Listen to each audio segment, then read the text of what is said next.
Haleluya. Shalom, selamat pagi menjelang siang.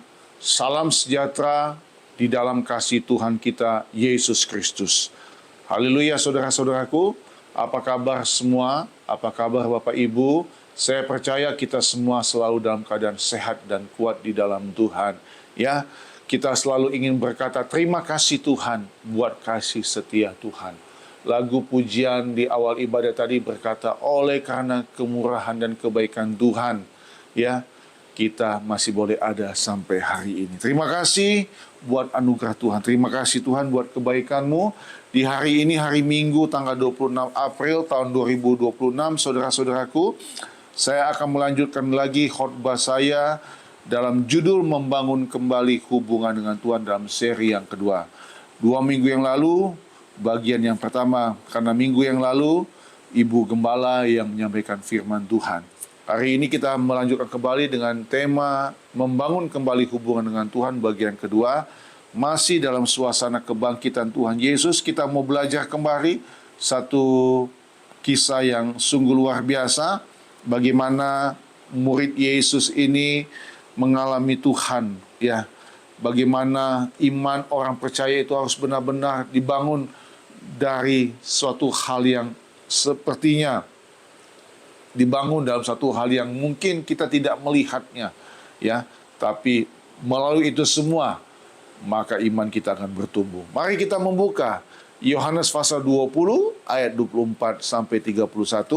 Kalau 2 minggu yang lalu saya menyampaikan firman Tuhan dalam Yohanes 20 ayat 19 sampai 23. Waktu itu tentang Yesus menampakkan diri kepada murid-muridnya, dan hari ini Yesus menampakkan diri kepada Thomas untuk seri yang kedua, membangun kembali hubungan dengan Tuhan. Bapak Ibu yang terkasih, mari sama-sama membuka Alkitab setiap kita, dan saya akan membacakan bagi kita semua. Yohanes 20 ayat 24 sampai 31. Yesus menampakkan diri kepada Thomas. Tetapi Thomas, seorang dari ke-12 murid itu yang disebut Didimus, tidak ada bersama-sama mereka ketika Yesus datang ke situ. Maka kata murid-murid yang lain itu kepadanya, kami telah melihat Tuhan. Tetapi Thomas berkata kepada mereka, sebelum aku melihat bekas paku pada tangannya, dan sebelum aku mencucukkan jariku ke dalam bekas paku itu, dan mencucukkan tanganku ke dalam lambungnya, sekali-kali aku tidak akan percaya. 8 hari kemudian, murid-murid Yesus berada kembali dalam rumah itu, dan Thomas bersama-sama dengan mereka. Sementara pintu-pintu terkunci, Yesus datang dan ia berdiri di tengah-tengah mereka dan berkata, damai sejahtera bagi kamu. Ini kalimat yang sama waktu Yesus menampakkan diri yang pertama kali kepada para murid. Ayat 21, ayat 27. Kemudian ia berkata kepada Thomas, taruhlah jarimu di sini dan lihatlah tanganku. Ulurkanlah tanganmu dan cucukkan ke dalam lambungku, dan jangan engkau tidak percaya lagi, melainkan apa saudaraku? Percayalah. Thomas menjawab dia, ya Tuhanku dan Allahku. Ayat 29, dan ayat 29 kata Yesus kepadanya, karena engkau telah melihat aku, maka engkau percaya. Berbahagialah mereka yang tidak melihat namun percaya. Ayat 30 dan 31, memang masih banyak tanda lain yang dibuat Yesus di depan mata murid-muridnya yang tidak tercatat dalam kitab ini. Tetapi semua yang tercantum di sini telah dicatat supaya kamu percaya bahwa Yesuslah Mesias, Anak Allah, dan semua kamu oleh imanmu memperoleh hidup dalam namanya. Bisa katakan amin? Saudara, sebelum saya memulai khotbah ini, kita mau berkata, Tuhan, Engkaulah Mesias, Anak Allah yang hidup. Dan ini penting dan sangat perlu, saudara-saudaraku, dalam kita mengarungi kehidupan yang semakin hari semakin fasik dan jahat ini. Saudara, setelah kebangkitannya, Tuhan Yesus menjumpai para murid-muridnya. Di seri yang pertama, waktu saya menyampaikan firman Tuhan ini, bahwa tidak ada Thomas di sana, ya. Nah, setelah Yesus menampakkan diri yang pertama kepada murid, Yesus pun menjumpai juga Thomas, salah satu murid yang memang tidak ada bersama murid-murid yang lain, sewaktu Tuhan menampakkan diri 8 hari sebelumnya, ya, kepada murid-murid yang lain. Karena Alkitab mencatat 8 hari kemudian Tuhan datang kepada Thomas. Saudara, perhatikan, sebelum ada dua poin penting saya sampaikan, ya. Yang menarik di sini, saudara-saudara, bahwa murid-murid menginformasikan kepada Thomas, kami telah melihat Tuhan. Kami telah melihat Tuhan. Tapi Thomas ini tidak percaya. Artinya kepada 10 teman yang lain, dia tidak percaya. Sudah tidak ada Yudas di sini, saudara-saudara. Bayangkan, dengan 10 orang saja, dia tidak percaya bahwa murid-murid yang Yesus yang lain, atau teman-teman Thomas yang lain, itu sudah berkata, kami telah melihat Tuhan. Tapi Thomas justru berkata, sebelum aku melihat bekas paku pada tangannya, dan sebelum aku mencucukkan jariku ke dalam bekas paku itu, dan mencucukkan tanganku ke dalam lambungnya, sekali-kali aku tidak akan percaya. Bayangkan saudaraku, ada kalimat, sekali-kali aku tidak akan percaya. Ya. Berapa banyak di antara kita, saudara-saudaraku, ya, sebelum saya masuk 2 hal penting, ya. Orang sudah datang kepada saudara, ya. Orang percaya ini, yang sudah mengalami Tuhan, sudah melihat Tuhan, menyampaikan firman kepada saudara. Tapi hati saudara pun masih keras. Ya. Berapa banyak di antara kita semua yang dengan sombongnya, dengan angkuhnya, sebelum aku melihat secara langsung Tuhan, aku tidak percaya dengan apa yang engkau sampaikan, engkau beritakan. Saudara-saudaraku, mari. Saya katakan di seri yang pertama, seperti juga ada ditulis di, jangan kunci pintu hatimu. Ya. Sebagai orang percaya di dalam Tuhan, saya ingin berkata kepada Bapak Ibu semua, apapun keadaanmu, kepahitan sekalipun yang engkau alami dalam hidup ini, kesulitan apapun, buka hatimu untuk firman Tuhan berkuasa dalam kehidupanmu. Bisa katakan amin? Saudaraku, firman itu menjamah setiap kita. Firman itu menembus ke dalam hati kita. Karena firman itu adalah Yesus Kristus sendiri.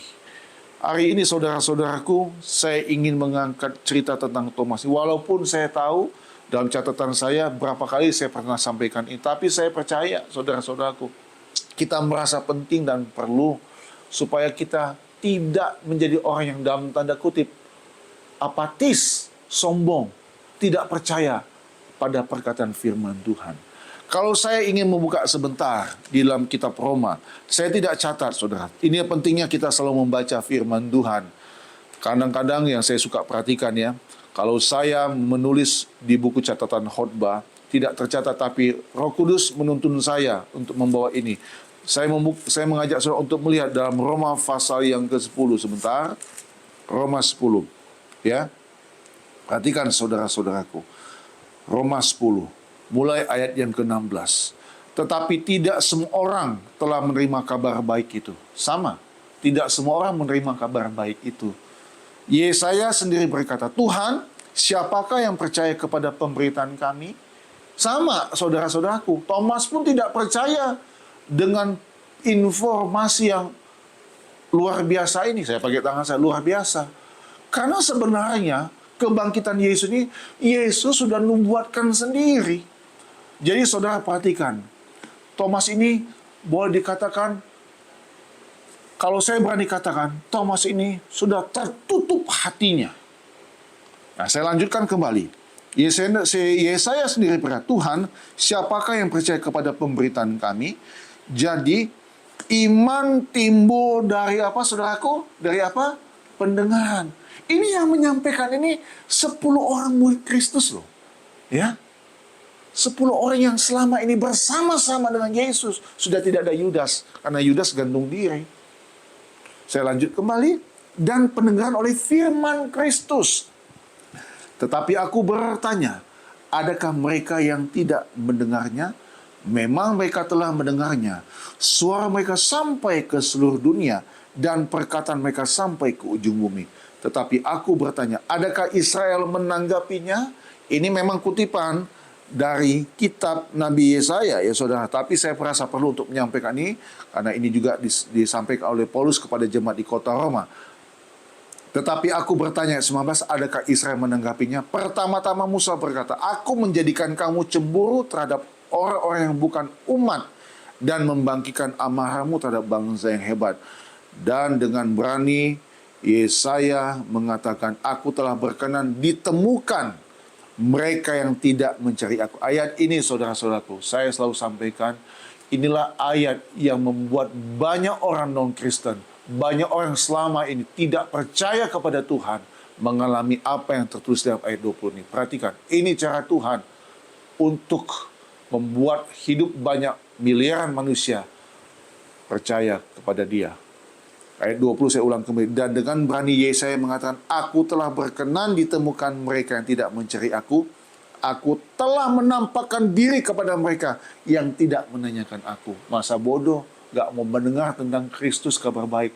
Tapi orang-orang seperti ini, kitab Roma menulis, Yesaya menulis, didatangkan oleh Tuhan. Ayat 21, tetapi tentang Israel ia berkata, sepanjang hari aku telah mengulurkan tanganku kepada bangsa yang tidak taat dan yang membantah. Thomas ini orang Israel juga, Tuhan. Muncul keluar, ya, gaya Israelnya, gaya Yahudinya yang tegar tengkuk itu. Saya berani katakan, Thomas sudah tertutup hatinya, udah apatis, orang merasa tidak punya pengharapan. Dan inilah menjadi tugas saya dan saudara untuk kita tetap memberitakan firman Tuhan kepada siapapun. Amin. Saudara, mari saya ingin kita melihat bahwa hari ini dalam kita membangun kembali hubungan dengan Tuhan, seringkali kita juga mengalami, sadar tidak sadar ataupun disengaja bisa, saudaraku, kita keras hati kepada firman. Kenapa? Karena terlalu banyak kepahitan-kepahitan yang terjadi dalam hidup kita. Terlalu banyak persoalan-persoalan, tantangan, pergumulan yang saudara merasa tidak ada jawabannya atau belum ada jawaban. Saya ingin berkata sekali lagi, izinkan saya untuk berkata kepada Bapak Ibu, Tuhan selalu menolong orang yang hatinya tulus di dalam Tuhan. Amin. Saya berkata kemarin dengan beberapa orang, kalau hidup kita tulus di hadapan Tuhan, maka Tuhan pasti menjaga, melindungi kita. Nah saudara, mari saudara, saya ingin secara cepat memberikan dua poin penting untuk firman Tuhan ini, ya. Perhatikan saudara-saudaraku. Yang pertama, ya, di ayat 24 dan ayat 27 yang tadi sudah kita baca, saya baca sekali lagi, ya, bagi kita semua. Yohanes 20 ayat 24 sampai 27.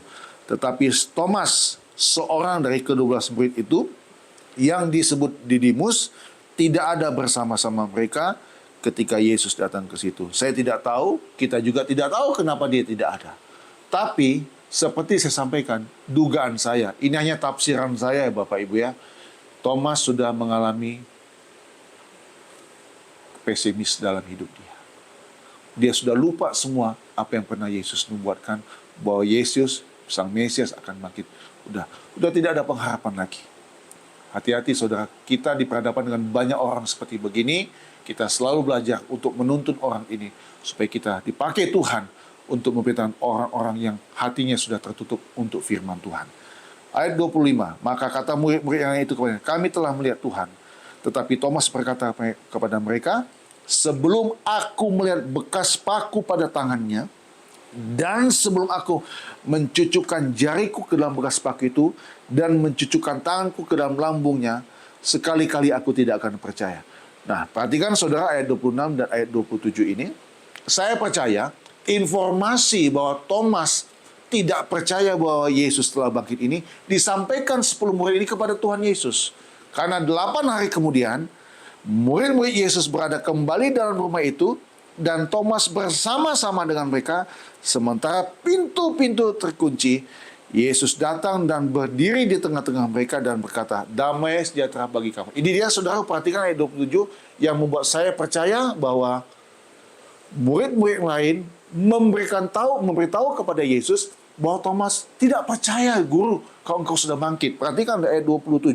Kemudian ia berkata kepada Thomas, taruhlah jarimu di sini dan lihatlah tanganku, ulurkanlah tanganmu dan cucukkan ke dalam lambungku, dan jangan percaya dan jangan engkau tidak percaya lagi, melainkan percayalah. Saudara, perhatikan sebentar ya.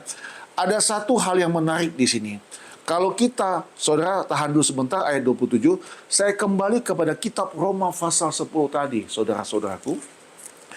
Roma 10 dikatakan ayat 21, tetapi tentang Israel ia berkata, sepanjang hari aku telah mengulurkan tanganku, tangan Tuhan, kepada bangsa yang tidak taat dan yang membantah. Setiap hari Tuhan selalu menolong, melindungi, memberkati, menjaga bangsa Israel yang tegak tengkuk ini. Ini Tuhan yang mengulurkan. Tetapi di ayat 27 dalam Injil Yohanes ayat 20 ini, justru Tuhan yang bilang kepada si Thomas ini yang tidak percaya, ulurkan tanganmu dan cucukkan ke dalam lambungku, dan jangan engkau tidak percaya lagi, melainkan percaya. Saudara, saya merasa ada satu ketegasan yang sangat tegas di sini kepada Thomas. Entah mengapa saya melihat orang-orang seperti Thomas ini harus seperti ditegaskan seperti begini. Yang pertama, poin yang pertama, saudaraku, Yesus menjumpai keraguan. Yang pertama, poin yang pertama, Yesus menjumpai keraguan. Yesus ternyata, saudara, sejauh yang saya belajar mempersiapkan khotbah ini, walaupun saya merasa dari kalimat Yesus terlihat sepertinya ada unsur kemarahan. Tapi sejauh yang saya pelajari, saya siapkan khotbah ini, saudaraku, Yesus tidak memarahi Thomas dengan keraguannya. Itulah sebabnya di poin yang pertama, saya tulis di sini, Yesus menjumpai keraguan. Ini sama persis dengan apa yang terjadi dalam Lukas pasal 24. Sewaktu Yesus berjumpa dengan dua orang yang menuju ke Emmaus. Ya, Yesus menjumpai orang-orang dalam keraguan. Tuhan datang kepada orang yang hidupnya ragu-ragu, hidupnya apatis, hidupnya sudah kehilangan kepercayaan. Yesus tidak memarahi Thomas dan dengan keraguannya, melainkan menemui Thomas dan menjawab kebutuhan iman Thomas secara pribadi. Saudara boleh catat ini, Yesus menjawab kebutuhan iman Thomas secara pribadi. Saudara, dalam acara doa Maranatha Prayer, saya menyampaikan tentang Lukas 18, perumpamaan tentang hakim yang lalim, bagaimana seorang janda yang memohon kepada hakim itu untuk selalu membela perkaranya. Ada satu kalimat penting di sana, di akhir dari perumpamaan itu. Kalau saya boleh membuka Alkitab, saya baca bagi saudara semua dalam Lukas 18 ayat yang ke-8. Aku berkata kepadamu, ia akan segera membenarkan mereka, akan tetapi jika Anak Manusia itu datang, adakah ia mendapati iman di bumi? Ini dia, yang pertama, Yesus menjumpai orang yang dalam keraguan. Artinya, Yesus secara pribadi, dia menjawab kebutuhan iman Thomas. Nah, kalau dalam Lukas ini dikatakan, akan tetapi jika Anak Manusia itu datang, adakah ia mendapati iman di bumi? Bapak Ibu, waktu Tuhan sudah semakin dekat. Ya, saya baca informasi di satu media sosial, saya baca bahwa nanti di Sulawesi Utara ada kebaktian rohani dengan tema waktunya sudah dekat. Ini sama, saudaraku. Waktu Tuhan datang, adakah ia mendapati iman di bumi? Saudara, saya mohon, saya meminta kepada kita semua, mari saudara-saudara, miliki kepercayaan yang teguh di dalam Tuhan. Oleh karena itu, bangun terus persekutuan dengan Tuhan. Kalau Bapak Ibu baca Lukas 18 ini mulai ayat pertama, ini bicara bagaimana Tuhan menegaskan kepada para muridnya supaya kamu jangan jemu-jemu untuk berdoa. Artinya, jangan sekalipun sedikit pun engkau lupa untuk bersekutu dengan Tuhan. Kenapa saudaraku? Waktu kita bersekutu dengan Tuhan, bukan saja damai sejahtera, bukan saja sukacita, kebahagiaan melingkupi hidup kita. Saya percaya Tuhan pun berbicara kepada kita secara pribadi.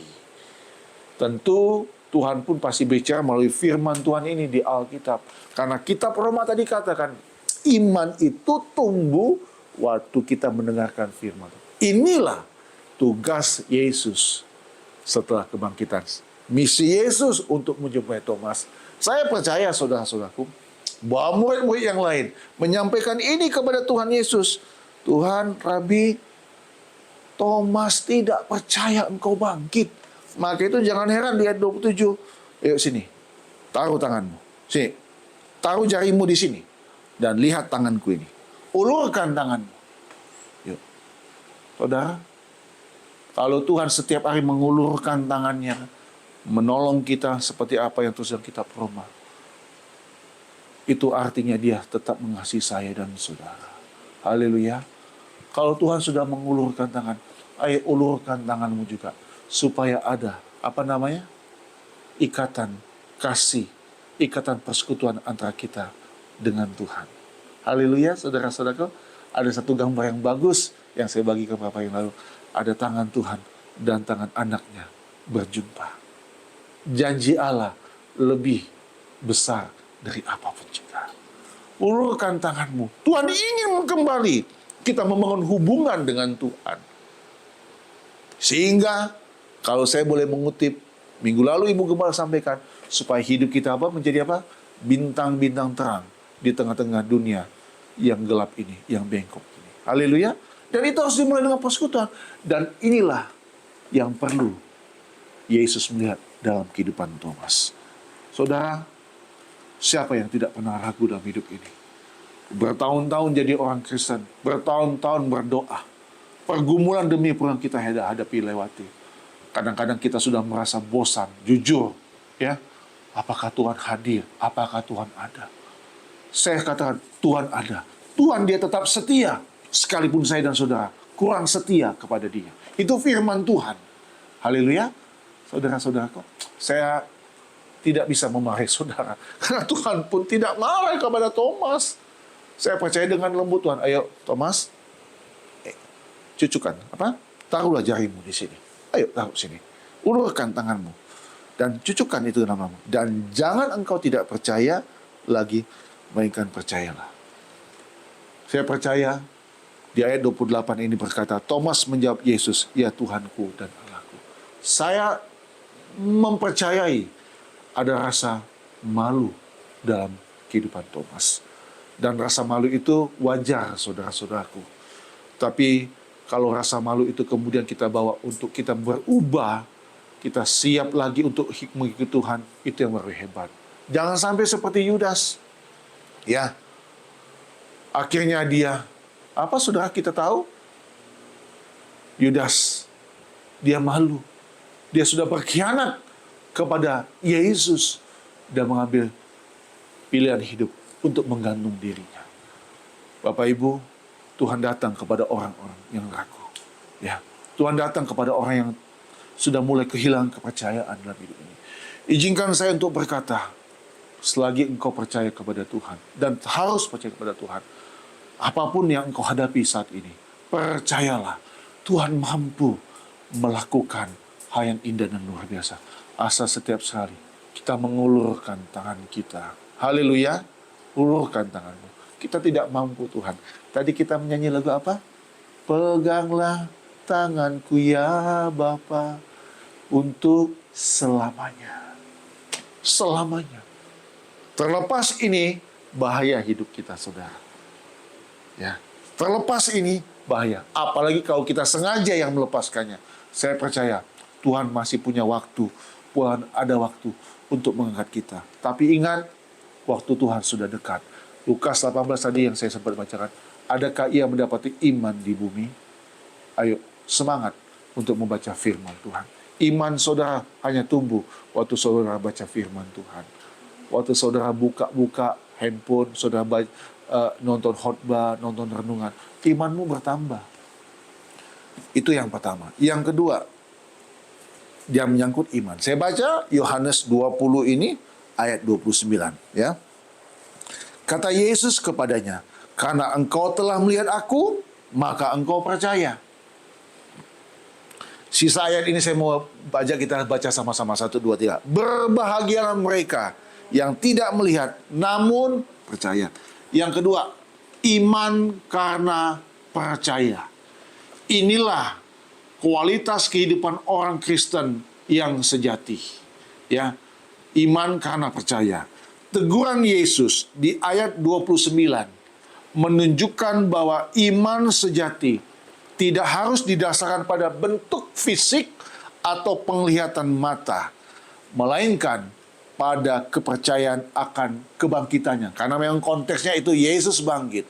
Saya ulangi ya, teguran Yesus di ayat 29 ini menunjukkan bahwa iman sejati tidak harus didasarkan pada bukti fisik atau penglihatan mata, melainkan pada kepercayaan akan kebangkitan. Saudara, saya ajak sedikit perbandingan untuk melengkapi poin kedua dalam 2 Korintus 5 ayat 7.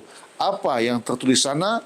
Pernyataan Paulus kepada jemaat Tuhan yang ada di kota Korintus dalam suratnya yang kedua, pasal yang kelima. 2 Korintus pasal 5 ayat yang ke-7. Ya. Saya merasa penting perlu untuk membaca dulu ayat ke-6-nya. Ya, ini judulnya Jangan Tawar Hati Juga Waktu Menghadapi Maut ya, masih masuk bagian yang pasal 4 dan pasal 5. Tapi saya baca dulu ayat ke-6-nya, nanti ayat ke-7 kita lihat. Maka oleh karena itu hati kami senantiasa tabah, meskipun kami sadar bahwa selama kami mendiami tubuh ini, kami masih jauh dari Tuhan. Ayat 7, 2 Korintus 5 ayat 7. Sebab hidup kami ini adalah hidup karena apa, saudaraku? Karena percaya. Bukan karena apa? Melihat. Saudara-saudaraku yang saya kasih dalam nama Tuhan Yesus, iman kepada Tuhan. Dalam 2 Korintus 5 ayat 7 ini, iman kepada Tuhan dan janji-janjinya bukan mengandalkan apa yang terlihat secara jasmani atau situasi yang sementara. Haleluya, saudara-saudaraku. Dalam bagian lain, Yesus pernah berkata kepada para murid-muridnya, kalau engkau memiliki iman sebesar biji sesawi, engkau dapat berkata kepada gunung ini, dan gunung ini bisa berpindah. Ada tulisan yang luar biasa dari seorang hamba Tuhan. Iman yang besar, dia bisa memindahkan gunung. Tapi iman yang sejati, dia tetap percaya sekalipun gunung itu tidak berpindah. Bahkan ada lagu sekarang ya, saya agak lupa. Sekalipun gunung-gunung itu tidak ada kan? Ku tetap percaya kepada Dia. Bapak Ibu, ini tamparan keras buat Thomas. Dan sebenarnya ini tamparan keras juga buat saya dan saudara. Haleluya, saudara-saudaraku. Walaupun saya percaya ini sudah terjadi 2000 tahun lalu, tapi kisah Yesus datang secara pribadi kepada Thomas di hadapan para murid-muridnya. Ada satu pelajaran yang penting bagi saya dan saudara. Jangan saudara mengandalkan apa yang ada di depan mata saudara. Andalkan Tuhan yang tidak terlihat dalam bentuk fisik. Andalkan Dia di atas segala-galanya. Kalau Tuhan memberkati hidupmu dengan berkat melimpah, itu salah satu bukti Tuhan hadir dalam kehidupan kita. Amin. Tapi kalaupun hidup kita seperti saat ini biasa-biasa saja, apakah itu bukti Tuhan juga memberkati kita? Saya katakan itu pun bukti Tuhan tetap memberkati kita. Mengapa saya mengatakan begitu, saudara-saudara? Karena waktu kita bangun pun itu sudah mujizat yang Tuhan berikan dalam kehidupan kita. Haleluya, saudara-saudara. Itu mujizat loh, saudara-saudaraku. Mujizat. Itulah sebabnya mengawali hari yang baru, datang kepada Tuhan. Iman karena percaya. Jadi iman itu tidak harus didasarkan pada bentuk fisik. Kita belajar di sini, ya. Dan saya ingin mengakhiri khotbah ini dengan beberapa kalimat penting bagi kita semua. Orang percaya di masa kini yang tidak melihat Yesus secara fisik, secara pribadi, tetapi tetap percaya disebut Yesus sebagai orang yang lebih diberkati atau berbahagia. Berdasarkan ayat 29 ini. Berbahagialah mereka yang tidak melihat namun percaya. Saudara, kalau saudara melihat sekarang banyak orang-orang yang pernah menghina Yesus, menghina kekristenan, tidak percaya kepada kekristenan, benci sekali. Tapi Tuhan datang kepada mereka. Seperti tadi kitab Roma yang saya bacakan, ya. Tuhan datang kepada mereka yang tidak berkenan kepada. Saya ingin baca sekali lagi, ya saudara, karena supaya saya tidak salah mengucapkannya, ya. Roma pasal yang ke-10 tadi. Roma 10 ayat 20. Dan dengan berani Yesaya mengatakan, aku telah berkenan ditemukan mereka yang tidak mencari aku telah menampakkan diri kepada mereka yang tidak menanyakan aku. Ini kan Thomas juga, ya kan? Aku telah berkenan ditemukan mereka yang tidak mencari aku. Apakah Thomas mencari Yesus? Tidak, ya kan? Apakah Thomas menampakkan diri kepada Yesus? Tidak. Yesus yang menampakkan diri kepada Thomas dan murid-murid yang lain sebelumnya. Inilah berita Injil yang luar biasa, yang hari-hari ini sekarang luar biasa. Banyak orang-orang yang dalam tanda kutip tidak percaya kepada Tuhan, terbuka hatinya menerima Yesus. Nah, saya ingin berkata, orang percaya di masa kini, saya dan saudara yang sudah percaya kepada Tuhan, tidak melihat Yesus secara fisik, tetapi tetap percaya, disebut Yesus sebagai orang yang berbahagia atau diberkati itu. Amin. Kita adalah orang yang berbahagia. Haleluya. Saudara pikir tidak ada pribadi yang dari surga menatap saudara, melihat kesusahan hidup saudara, melihat pergumulan saudara. Dia tetap ada, dia lihat. Saya selalu memakai kalimat ini yang saya ikuti dalam kitab Pengkhotbah. Semua indah pada waktunya. Yesus mengundang kita hari ini, saudara. Yesus mengundang saya dan saudara untuk beranjak dari keraguan, dari ketidakpercayaan, menuju iman yang teguh, serta menghargai kepercayaan yang tulus tanpa memerlukan bukti fisik yang spektakuler. Bapak Ibu yang saat ini sedang pergumulan, menghadapi banyak tantangan, apapun itu semua, berkaitan dengan kehidupan keekonomian, izinkan saya untuk berkata, undang selalu Yesus, agar tidak ada lagi keraguan-keraguan dalam hati dan hidupmu. Yesus menuju kepada saya dan saudara. Mari kita mau membangun kembali hubungan dengan Tuhan, bukan berdasarkan penglihatan seperti kata kitab Korintus tadi, tapi berdasarkan kepercayaan, iman, pengharapan, dan kasih kita.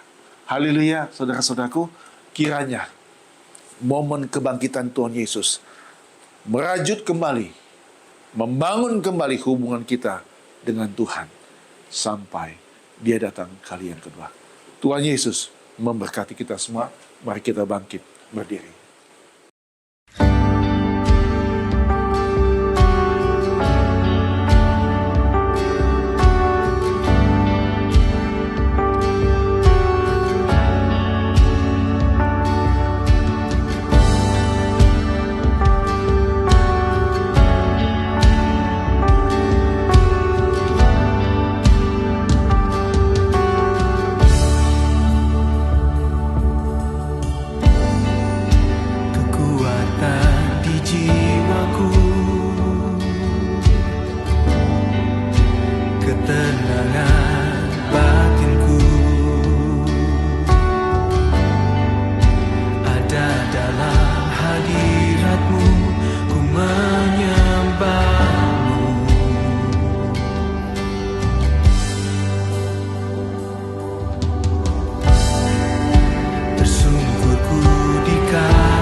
seumur hidupku masuk